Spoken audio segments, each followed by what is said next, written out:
This is a missing case of Patrick McDermott. Patrick McDermott was 48 years old. He lived in Los Angeles, California, and worked as a cameraman and lighting technician in the entertainment industry. For many years, he was known not only for his behind-the-camera work, but also for his long-term, on and off relationship with the famous singer Olivia Newton-John. That connection brought him public attention, but those closest to him described him as a private and quiet man who preferred to stay away from the spotlight. In the summer of 2005, Patrick was under financial pressure. Court records later showed that he had gone through a bankruptcy filing some years earlier, and people who knew him said he was still dealing with money problems. But Patrick continued with his usual routines, and one of those routines was deep-sea fishing. He had taken chartered fishing trips many times before and was completely comfortable with those overnight journeys. On June 30th, 2005, Patrick arrived at the 22nd Street landing in San Pedro, California, and boarded a sport fishing boat named the Freedom. The boat was scheduled for an overnight trip toward the open waters near San Clemente Island. Patrick carried only a small bag, and nothing about his behavior suggested that this trip would be any different from the others. As the Freedom moved out into the Pacific, the mood on board was relaxed.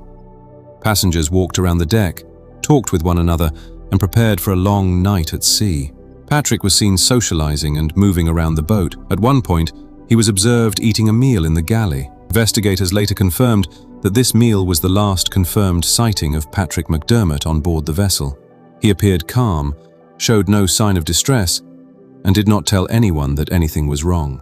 Sometime during the quiet hours after midnight, while most of the passengers were sleeping or keeping to themselves, Patrick disappeared without a sound. No one saw him fall overboard. No one heard a struggle. No one saw him leave any part of the boat. The night passed quietly, and by morning, the Freedom was already heading back towards San Pedro. On the morning of July 1st, 2005, the boat returned to port and docked at the marina. The passengers left quickly and went their separate ways. In the early morning activity, no one actively remembered seeing Patrick step off the gangplank. Because everyone scattered immediately, his absence did not raise immediate concern. The crew began cleaning the boat and preparing for the next trip, unaware that one of the passengers was no longer on board and had not returned to shore with the others. Several days passed before his family realized something was wrong. Patrick missed an important family gathering on July 6th. Relatives tried to reach him by phone, but their calls went unanswered. They checked his home, but there was no sign of him. Finally, on July 11th, their search led them to the San Pedro marina. There, they found Patrick's silver Hyundai still parked in the lot, locked and completely undisturbed. The car had been sitting there since the night he had boarded the Freedom. Its condition suggested that he had never returned to it after the fishing trip. Law enforcement and the United States Coast Guard were notified. A formal investigation began. When authorities inspected the Freedom, they found personal items that Patrick had left behind. His wallet, his keys, and other small belongings were still in the bunk where he had been staying during the trip. The fact that he had left his wallet and keys behind only made the mystery harder to understand. A person leaving voluntarily would normally need those items to get home or to access money. The Coast Guard conducted an extensive search of the waters along the route the Freedom had traveled. Boats and helicopters scanned the ocean for any sign of him, but no trace was ever found. No body was recovered. No clothing or personal item was located. Investigators interviewed every passenger and crew member who had been on board that night, but no one could explain how Patrick had disappeared or where he had gone. His bank accounts and credit cards showed no activity after the night of the trip. His mobile phone was never used again. As investigators looked deeper into his background, they learned more about the pressures he had been facing. He had experienced serious financial difficulties, including a bankruptcy filing some years earlier. Some people who knew him said that he had talked about wanting to make major changes in his life. That detail gave rise to speculation. Some wondered whether Patrick had staged his own disappearance, using the overnight fishing trip as the perfect cover to leave his old life behind and start over.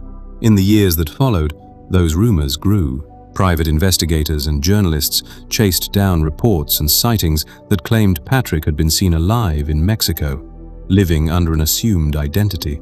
Some stories placed him in small coastal towns. Others suggested he had settled far from the public eye and cut all ties with his former life. But not a single one of those sightings was ever verified.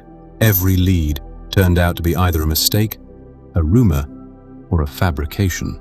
Despite the media attention, no proof ever surfaced that Patrick was still alive. Meanwhile, the people closest to him were left in a painful state of uncertainty. His former partner, Olivia Newton-John, spoke publicly about the heartbreak of not knowing what had happened to him. She said she held on to a hope for his safety while dealing with the constant attention from the media. That not knowing stayed with her for the rest of her life. Official channels eventually reached an administrative conclusion. In 2006, the Coast Guard Investigative Service closed its active investigation after finding no direct evidence pointing to foul play, suicide, a deliberate disappearance, or an accident. A later marine safety investigation came to a similar conclusion, stating that Patrick was most likely lost at sea during the voyage. But that conclusion was never supported by a body, and it did not bring real closure to the people who cared about him. More than 2 decades have now passed since that quiet night on the Pacific. No physical proof has ever surfaced to explain his fate. No witness has ever come forward with a definitive account of what happened during those final, dark hours aboard the Freedom. Whether an accident pulled him into the ocean, or whether he walked away to begin a new life in another country, the truth remains entirely unwritten. Patrick McDermott is still listed as a missing person, and the case remains open and unsolved. The silver Hyundai in the marina parking lot, the wallet and keys left on the boat, and the silence of the ocean still hold pieces of a mystery that may never be fully told.